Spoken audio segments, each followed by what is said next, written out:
Bueno, buenas tardes a todos. Bueno, entonces le damos la bienvenida a esta primera charla del tercer ciclo de charlas bajo el agua.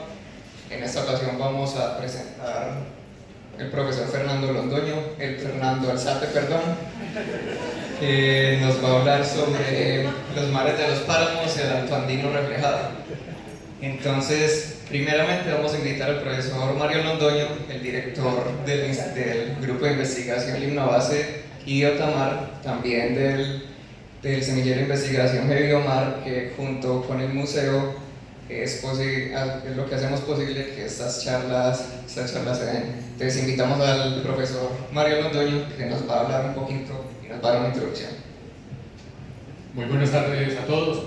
En esta ocasión vamos a, como dijo José Luis, un tercer ciclo de estas charlas bajo el agua. Hemos decidido, con el lema que siempre nos ha acompañado, que el océano comienza en la alta montaña, comenzar un primer ciclo hablando del agua desde un punto de vista altitudinal. En este caso entonces vamos a tener al profesor Fernando, que nos va a hablar de los páramos. Luego vamos a tener a otros invitados como la profesora Luz Fernanda, que nos va a hablar del agua en los ríos antes de desembocar al mar. Luego vamos a tener algún otro invitado que va a hablar de la zona costera y por último hacia el mar profundo. Entonces este primer ciclo, la primera parte de este ciclo, este semestre, va a ser de punto de vista altitudinal. Luego vamos a tomarlo desde el punto de vista longitudinal y luego de todos los, digamos, puntos cardinales del planeta, para poder seguir corroborando ese lema que tenemos sobre el agua y que el océano comienza en la alta montaña. Si se acuerdan de Carl Sagan, algunos sobre la serie Cosmos, la nave espacial de él era un diente de león, y que el símbolo del diente de león es porque no pesa mucho y podía, digamos, en este caso, hacer los viajes interespaciales o por el espacio muy fácilmente. Nosotros acá nos vamos a montar en una molécula de agua y vamos a ir a transportarnos. El ciclo pasado hablábamos que en algún momento cualquier molécula de agua que está en el océano podría haber pasado en algún momento por nuestros cuerpos. Entonces esa es como la idea. Vamos a montarnos en unas moléculas de agua, en este caso en estas moléculas que están en los páramos. Vamos a bajar luego en las próximas charlas hasta llegar al mar, y de hecho vamos a ir de la zona tropical hasta las zonas polares montados en esa molécula de agua. Entonces vamos a hacer ese ejercicio mental. Entonces tenemos invitado entonces a Fernando Alzate, experto profesor del Instituto de Biología con respecto a los páramos. En algún momento describió una nueva especie de frailejón, y es un orgullo también para taxónomos poder describir nuevas especies de algunos ambientes que en cierta forma han sido muy estudiados. Entonces le doy la palabra al profesor Fernando. Bienvenido.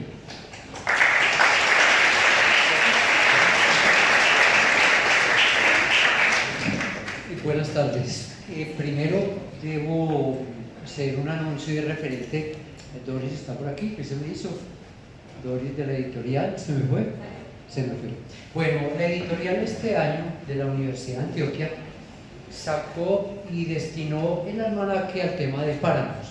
Pues no sé si ustedes eran clientes de los almanaques de la universidad. Yo pues vine a enterarme este año sí me lo dieron, pero porque participé en él. Entonces creo que ustedes van a ser muy afortunados, porque Doris de la editorial nos acaba de comentar que van a dar yo no sé cuántos almanaques al final. Entonces espero que haya una horda de gente allá peleando como cuerpos muy hambrientos por eso. No, si no los compran, que creo que están en 15.000, una cosa así. Por si no alcanza. Por si no alcanza. Bueno, el tema agradeciendo primero a Mario, a los muchachos del grupo de investigación, El tema de hoy es referente a cómo se refleja el páramo en el agua que hay más abajo. Bueno, el interés del grupo de Mario y sus colaboradores es referente al agua y qué hay en el agua. Entonces me pidieron, y fue hasta como cierto reto, enfocar el tema y sacarle al páramo de un contexto de que no únicamente sea la enorme diversidad, la riqueza, el encanto, lo importante que es el páramo, sino darle ese contexto también de hablar de agua como tal. Entonces, pues, no quiero dedicarme mucho a definir páramo o cosa por el estilo, pero hay que empezar por ahí, ¿no? Y un páramo para algunos es un ambiente, como lo describieron los españoles, es un ambiente terrible, poco aburrido, de clima muy frío, porque era como ellos conocían un páramo en España. Entonces encontraron aquí un sitio fofo, frío, aburrido, y le pusieron ese nombre.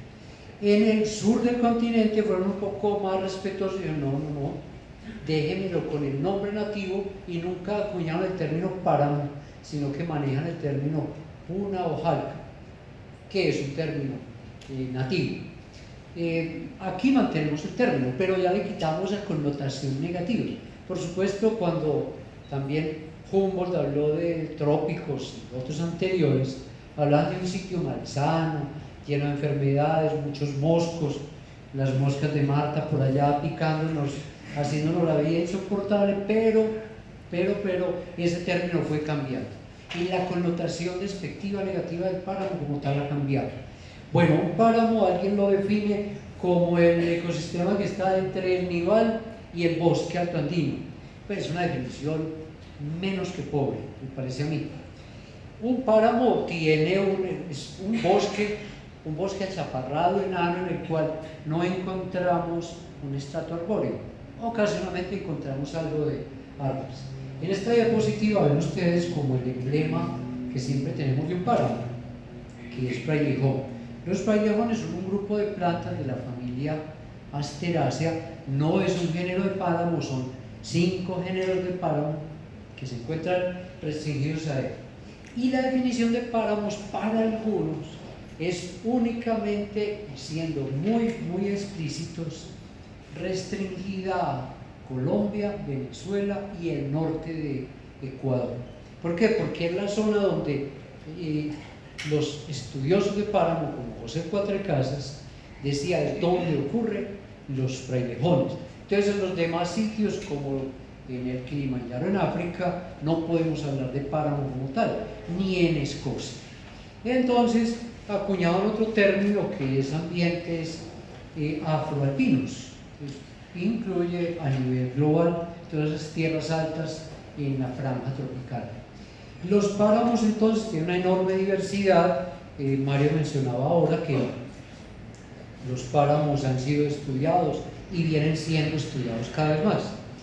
La definición de páramo entonces sería un bosque altoandino carente de un estrato arbóreo en el cual encontramos como definición espeletias. Siempre hay espeletias en el páramo, si acuñamos el término y nos acogemos a él, porque hay páramos, entre comillas, en Ecuador, ahí en el sur, o hay en Perú, o hay en Costa Rica. Esto es una ilustración que hicieron desde el Instituto Humboldt, quedó en chino arriba, es la ventaja de trabajar con Mac y después pasar a estas máquinas. Fernando, hay que trashumar. Arriba decía algo que no me acuerdo qué era lo que decía, pero alguno nos puede traducir. Bueno, ustedes pueden advertir acá cómo hay un componente muy importante en un páramo que por desgracia ya casi no lo hay, que es el nival.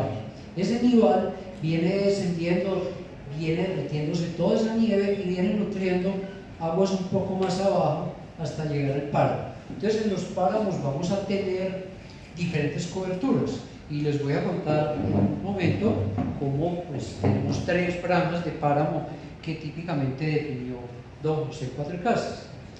En Colombia hay alrededor de 34, digo alrededor porque pueden ser 35 dependiendo del autor, complejos de páramo. Esos complejos de páramo representan alrededor de cerca de 2 millones de hectáreas, o sea, el 1,8% del territorio nacional.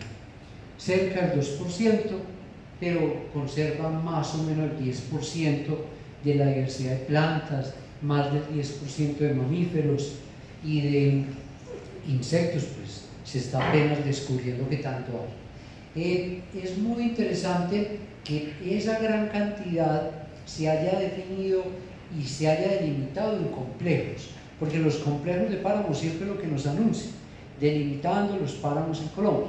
Entonces había un problema y era que a partir de las inundaciones del 2010-2011 en el país, el gobierno nacional se dio a la tarea de hacer prevención, que es lo que menos hacemos. Hacemos mucho diagnóstico y poca prevención. La prevención radicaba en tratar de tener medidas para evitar daños en aguas abajo en las poblaciones asentadas. Entonces, delimitar páramos conllevaba que no hubiera algún tipo de intervención humana y todo esto. Cuando se hizo eso, se recapituló un tema que eran los complejos de páramos y los distritos de páramo. Si ustedes van a Belmira, van a ver una serie de montañas. Cada montaña de esas es un páramo.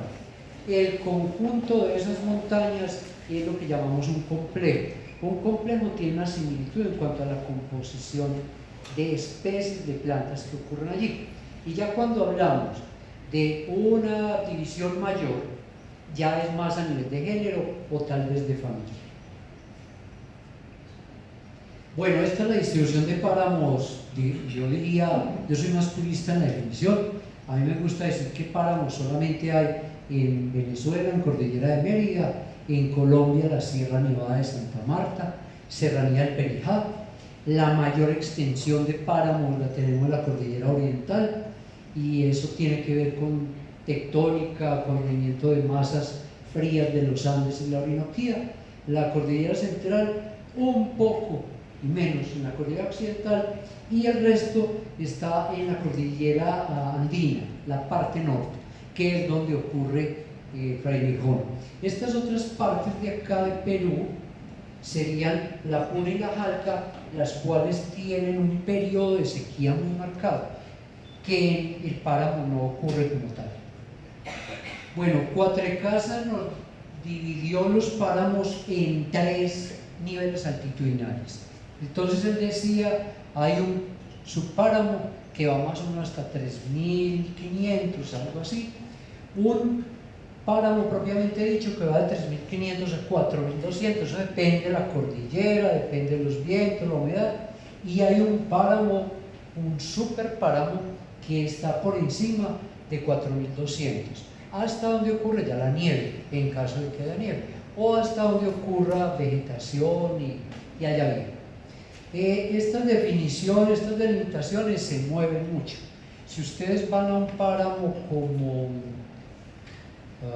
aquí en Belmira, hay un pequeño fragmento de páramo muy azonal, que es el que ocurre en Llanos de Cuibao. Van a encontrar Frailejón a 2.650 metros. Es uno de los sitios donde hay Frailejón a menor altitud. Este es un páramo muy azonal, pero probablemente esté siendo impactado por la cantidad de humedad de vientos que vienen de ese valle del río Cauca, que lo va improntando todos los vientos alisios y tal vez algo de la humedad del río Porce por el sur. Pero si se desplazan a la cordillera occidental, en Farallones de Citará, el páramo como tal empieza a 3.500. Uno está a 3.500 y todavía no ve frailejones. Ocurre un fenómeno de ese tipo. Bueno, como esto ha sido algo que se ha movido en el tiempo, esta es una ilustración propuesta por Pérez, un profesor de la Universidad de los Andes, donde simplemente muestra cómo ocurre la conectividad y la desconexión de los páramos. En un periodo glaciar, 20.000 años atrás, la franja de páramo tenía continuidad en algunas fracciones. Entonces la biota podía desplazarse de forma horizontal en las 3 cordilleras. En un periodo interglaciar como el que tenemos ahora, cada uno de estos fragmentos de páramo y y extensiones de páramo van a comportarse como islas, y esas islas van a ser la cuna probablemente de una gran tasa de especiación. En los páramos dominan estas 5 formas de crecimiento en cuanto a las plantas. La más típica es la de los frailejones, que son las rosetas con tallo. A estas rosetas deben sumarle que hacen un fenómeno bien particular, y es dejar todas las hojas muertas para mantener temperatura, humedad y todo lo demás. Eso conlleva que pudiera haber alta ocurrencia de hongos, pero realmente en un ambiente de esa temperatura los hongos no son un grave problema. Otro tipo de forma de crecimiento es el de los pastos. Las gramíneas crecen allá muy abundantemente y es otra forma muy especializada de soportar el páramo.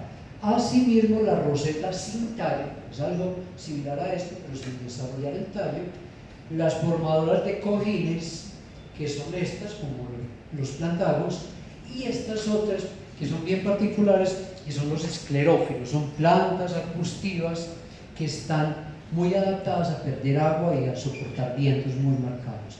Estos son 3 representantes de esas formas de vida: el frailejón con una roseta con tallo, el Paepalanthus, que lo tenemos al lado, que es tanto formador de una roseta sin tallo como formador de cojín, al mismo tiempo hace las dos. Y el de abajo, que es una cortaderia, un pasto, que hace lo mismo que les mencionaba con el frailejón. No se alcanzan a ver en la fotografía, parece que hubieran una ebanistería acá y hubieran dejado algo de la madera, pero son las hojas secas, lo cual conlleva luego un peligro, y es que es muy propenso a incendios. Bueno, en un estudio que hizo Santiago Madriñán y colaboradores en el 2013, él encuentra que los páramos que tienen una extensión de 35.000 kilómetros cuadrados tiene esta tasa de diversificación y esta tasa de especiación por millón de años por kilómetro cuadrado. O sea que hay 38.8 eventos de especiación en un kilómetro de páramo por cada millón de años. Si ustedes advierten en otro como Hawái, que es algo muy rico, también muy diverso, esa tasa es muchísimo menor. Entonces no hay nada comparado a los páramos en cuanto a tasas de especiación, como lo demostró el estudio de Madriñán y colaboradores. Esta quería mostrar un punto de diversificación, uno de los famosos hotspots, que a pesar de que decían en algún momento que los páramos eran muy pobres en diversidad, en parte por las bajas temperaturas, tal vez no lo sea. Y como ustedes ven acá, esto es un área, un hotspot de más de 5.000 especies, esto por unidad de superficie. Eso enmarcado en temperatura, en extensión, hace a los páramos extremadamente diversos. Miren ustedes, comparativamente, 4.700 especies de plantas han sido reportadas para los páramos, de los cuales 3.400 son vasculares. Y en Colombia, con un área y páramo más o menos en su momento lo consideraba el UTEI, en eso pues les dije que es un poco más, cerca de 2 millones, este número de especies, comparado con Ecuador, Perú y Venezuela. Siempre es bueno dar esas comparaciones, aunque son un tanto odiosas. En los páramos ocurren un montón de plantas exquisitas, como ven acá, una chuquiraga por allá, Bomaria libifolia, esa planta que parece un calistemo abajo, es el árbol propio de los páramos, que es Polylepis, es el único árbol que crece hasta 5.500 metros en Perú, y es lo que crece más alto en Sudamérica. Balea esticularis y una barcia. Miren la riqueza en colores, probablemente para reclutar polinizadores. Bueno, hay 2 grandes grupos de páramos en cuanto a su humedad. Uno de ellos, páramos húmedos. Los páramos húmedos generalmente tienen hasta 4.000 milímetros de precipitación. Considerando la precipitación de Medellín, son extremadamente húmedos. Estos se encuentran especialmente Cordillera Central, una parte de la oriental, están impactados por los vientos amazónicos, y otro grupo de páramos que es el de los secos, que son mucho más propios de Venezuela, donde tenemos páramos que tienen una precipitación anual de 500 milímetros. Entonces ahí sí hay un desbalance hídrico muy marcado y llega a haber durante un periodo del año pérdida de follaje de buena parte de las plantas. Las plantas en el páramo entonces más o menos hacen esto: el agua precipitada más el agua que logran interceptar de la atmósfera a manera de vapor es incorporada más la absorbida en los suelos, pero se va a perder, digo perder porque perder para la planta, pero no tal como el agua, se va a llevar de nuevo a la atmósfera por medio de transpiración y de evaporación. En los páramos las tasas de evapotranspiración son muy altas. Una muestra de ello es que cuando uno va a un páramo, la desecación, la piel se le retuesta a uno rápidamente, en parte por el efecto de vientos, el efecto de temperatura y de radiación. Los páramos están en una problemática que han puesto a la luz pública en la palestra en los últimos años, y como ahora me decía la profesora Yanid, en Bucaramanga vienen haciendo una gran campaña tratando de que, por ejemplo, Santurbán se mantenga, se excluya minería. Esa foto de la derecha es en Cajamarca, en Perú, quiero decir, Cajamarca en Colombia, y es una mina a cielo abierto enorme que está en una jalca, es un páramo en otras palabras, y viene explotando eso y generando un desbalance hídrico tremendo. Miren acá en Tasco, donde no sé si alcanzan a notar el suelo como está, se nota como ciertos lodos y ciertos lixiviados rojizos que han llevado a la muerte de una gran cantidad y de poblaciones muy extensas de páramo. Y el que de acá es una mina que hay en Betas y Berlín, que es parte de Santurbán. Entonces es una problemática que viene afrontando el páramo y del cual se viene evidenciando mucho.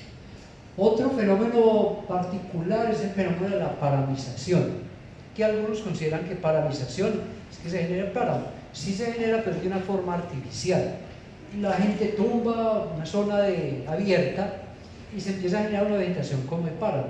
Esto es lo que se llama el páramo de Gaviria en Venezuela, y en él probablemente en algún momento hubo frailecón, probablemente lo tumbaron, y cada día el páramo viene creciendo más, pero realmente no es un páramo, es más bien un potrero con pastizales que no conserva la funcionalidad ecológica que tenía el ecosistema como tal. No sé si se alcanza a dimensionar, esto es un trabajo publicado por Holm y colaboradores en el 2015, donde ellos se tomaron la tarea de comparar la expedición de Humboldt al Chimborazo en 1802 y en el 2012. Entonces miren acá cómo esta parte que es el nival se ha reducido tremendamente, y toda esta parte de acá ya es límite agrícola.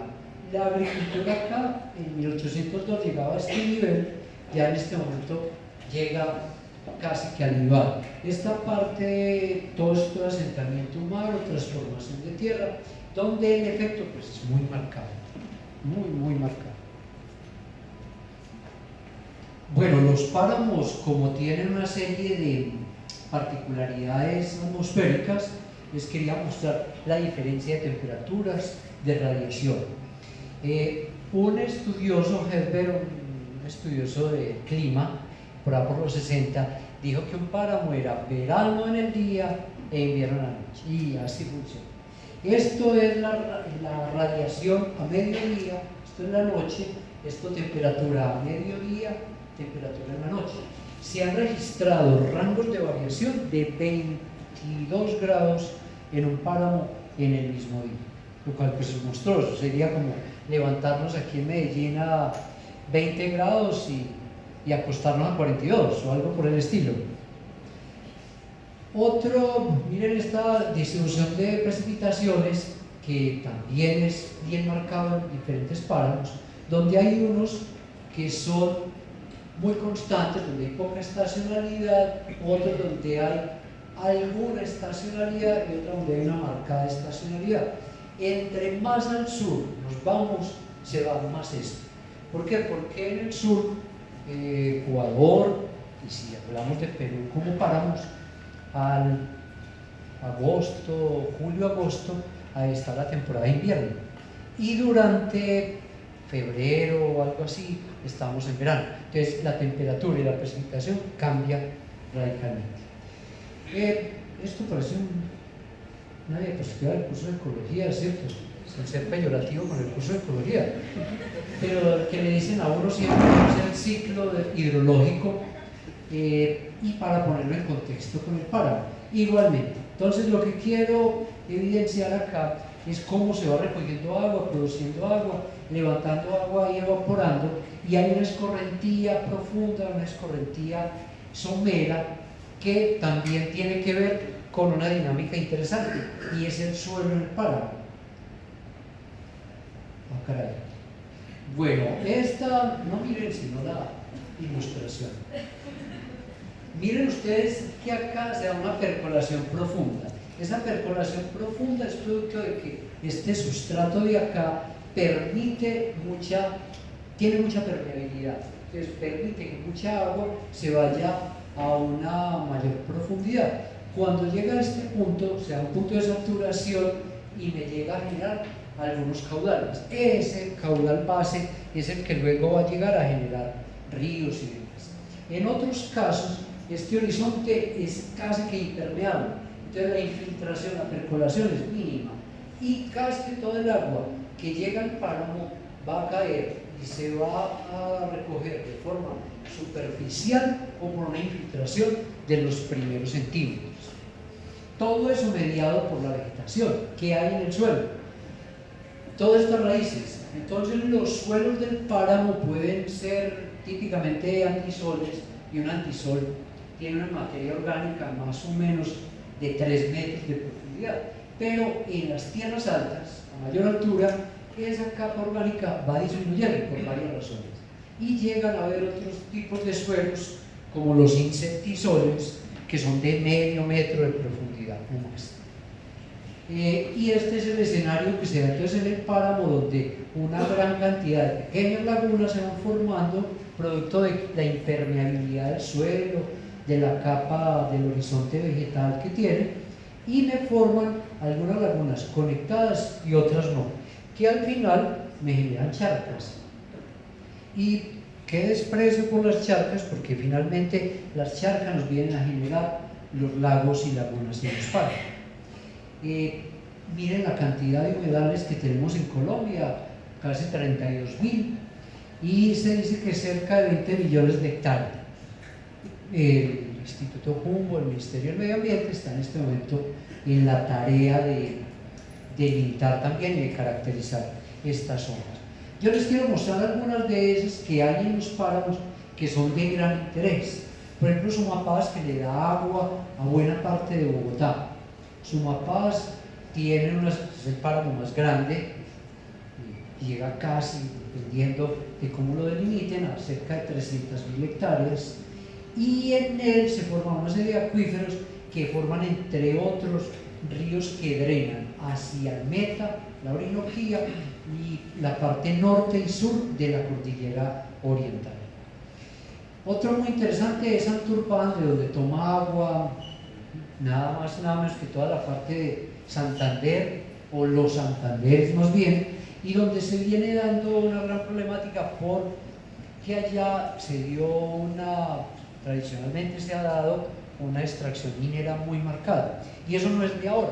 Cuando Mutis empezó con la expedición botánica, él le ayudaba un poquito ahí a la economía familiar, a pesar de que era un monje, ahora que lo pienso, ayudaba a darle el bolsillo y montó una minería. Fue el que abrió las minas de Betas allá en California, en Santander, y entonces él tenía que abandonar un poquito la botánica para poder ir a meter allá gente a esos socavones a que sacaran oro.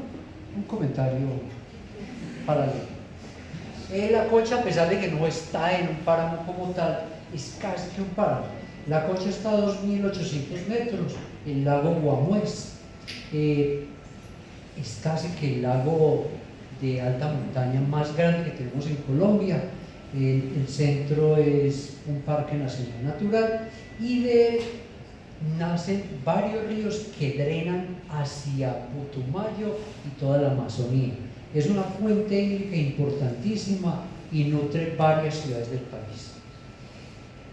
La laguna del Otún, aquí en el Nevado del Ruiz, pues es de donde nacen varios ríos, entre ellos el Otún, por supuesto, y ahí está el agua para Pereira, parte de Manizales y toda esa zona del Viejo Caldas. Y por supuesto le viene a drenar gran cantidad de afluentes a Cauca y Magdalena. Esta belleza es el Cumbal, y el Cumbal, pues, en Nariño, genera varios ríos de Nariño que vienen a drenar al Pacífico y igualmente a la Amazonía.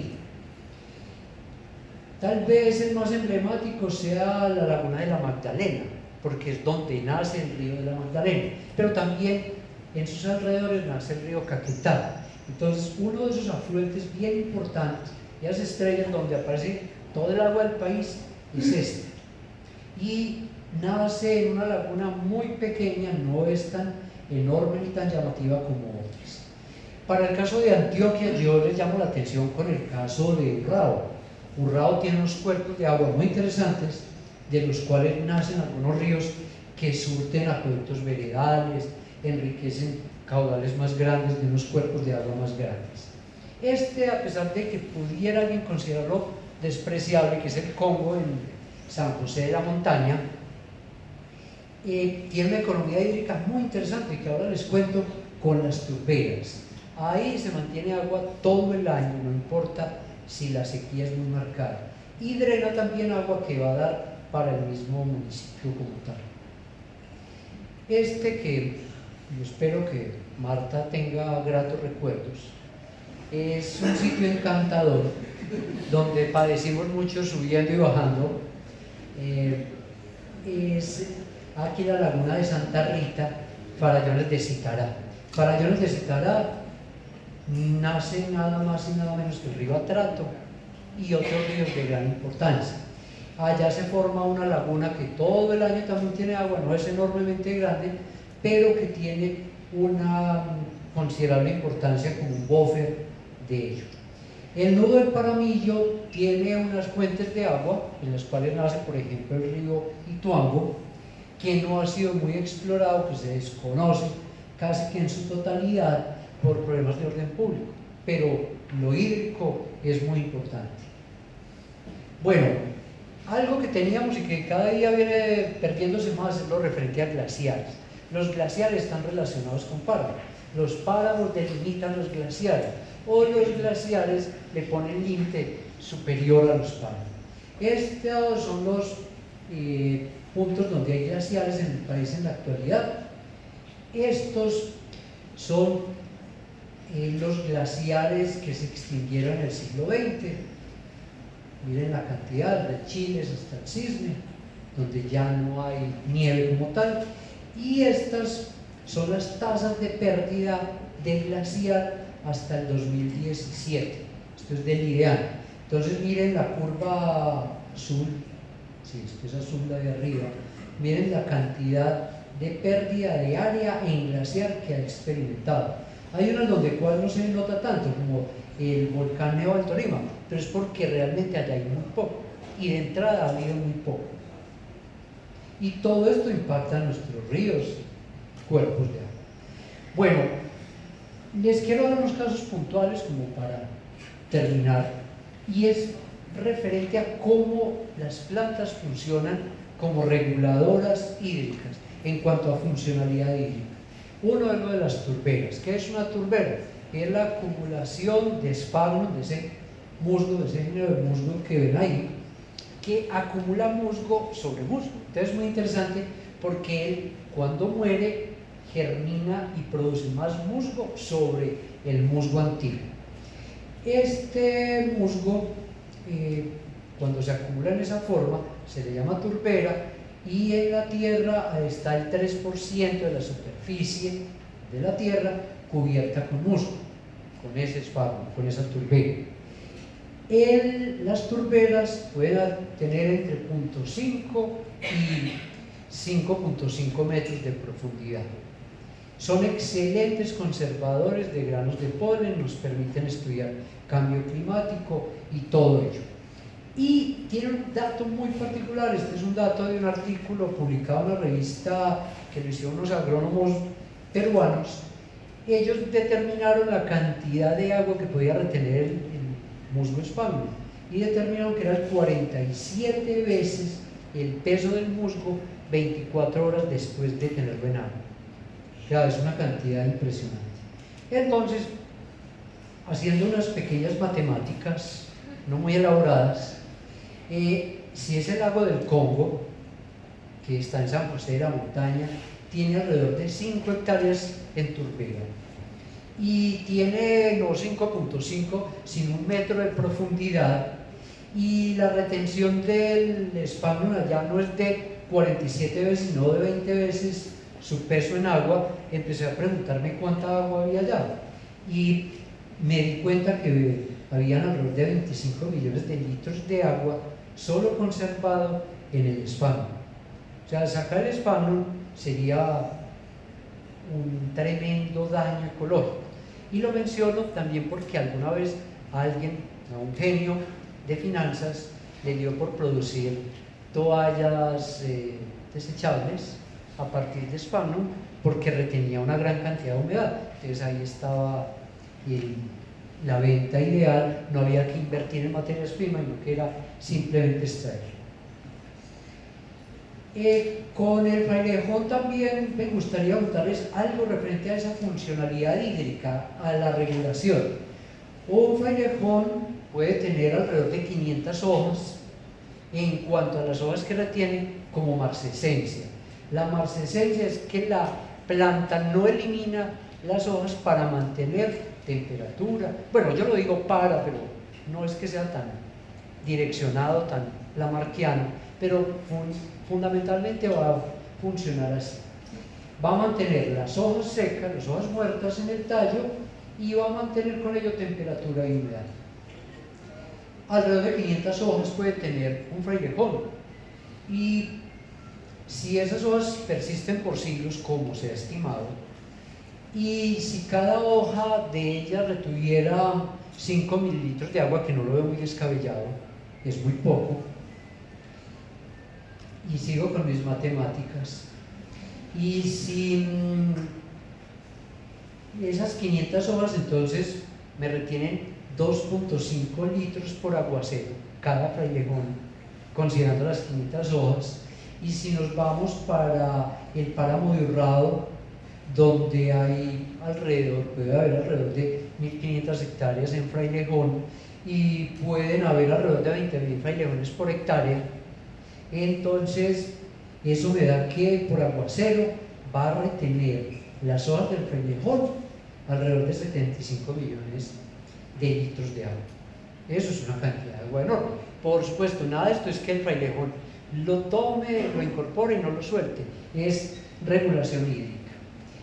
Otra ventaja y funcionalidad de este frailejón es en cuanto al indumento. Las plantas de páramo desarrollan gran cantidad de pelos con la finalidad, con la funcionalidad más bien de termorregular, evitar daño por radiación solar, pero también acumular agua. Entonces, si una hoja de frailejón en promedio tiene 15 centímetros por 3, eso significaría que son alrededor de 45 centímetros cuadrados, y si la retención por centímetro cuadrado sea de 0.1 mililitro, que tampoco me parece nada descabellado, entonces tendríamos que, como ya solamente le voy a poner las hojas vivas, entonces le quito a las 500, 400 y solo dejo 100, y mis cuentas me da que en Urrao, en una noche con buen rocío, el indumento, los pelos del frailejón retendrían cerca de 13.5 millones de litros de agua. 13.5 millones de litros de agua, eso creo que sirve para muchas Medellines y Bucaramangas. Otro referente es la materia orgánica. La materia orgánica acumula agua por montones. Y como les decía, el suelo del páramo puede tener entre 0.5 y 3 metros de materia orgánica. Un suelo franco en el cual se encuentra limo, arcilla, todos los componentes y materia orgánica tiene una capacidad de retención por metro cúbico de 280 litros de agua. Y de los cuales han estimado que 190 son de agua disponible. Lo otro se queda retenido en la materia orgánica, en el suelo, pero 190 son disponibles.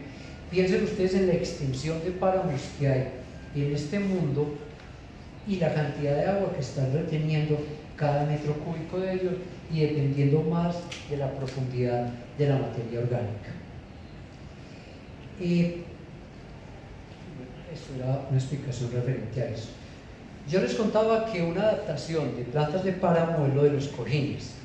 Y los cojines es una formación apiñada de plantas donde esta planta se reproduce asexual o sexualmente y produce otro individuo muy pegado a él y va formando materia orgánica en la parte baja.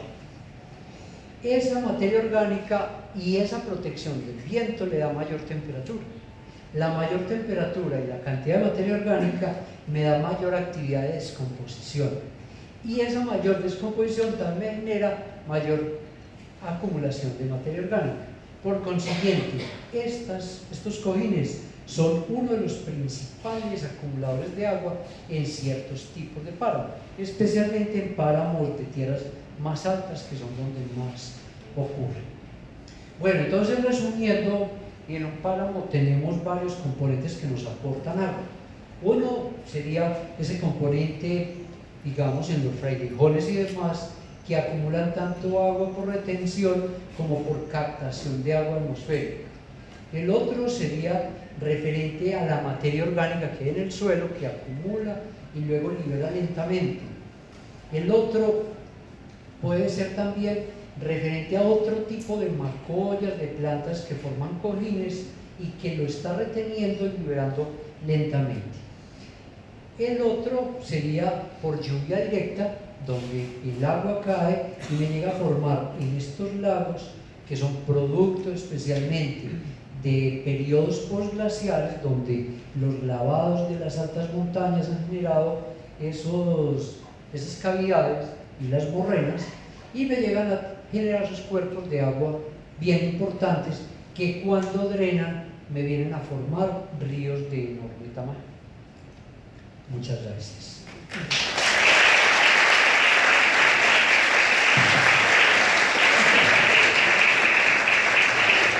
Muchas gracias al profesor Fernando Alzate. Entonces tenemos tiempo para más o menos 2 o 3 preguntas. Entonces, ¿quién tiene preguntas?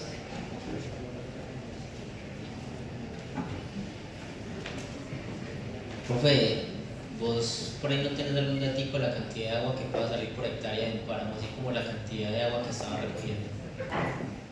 Sí, hay unos datos, pero no los trae, pero sí hay unos estudios. Hay un estudio hecho por Yambi en un páramo de Ecuador, en el cual él plantea que hay, dependiendo del régimen y de la cantidad, todo lo anterior, nivel de profundidad del horizonte orgánico, porque lo retiene, grado de compactación por intervención humana o demás, porque eso pierde estructura del suelo, entonces no se va a llevar a toda esta parte. Pero la cantidad de agua que está produciendo no te doy el valor porque no lo tengo en mente, pero una cantidad descomunal en lo que ellos llegaron a estimar. Descomunal, una cantidad enorme. Claro que estoy seguro que en épocas de sequía pues va a llegar un periodo, unos niveles muchísimo más bajos. ¿Alguien tiene alguna otra pregunta para el profesor Fernando?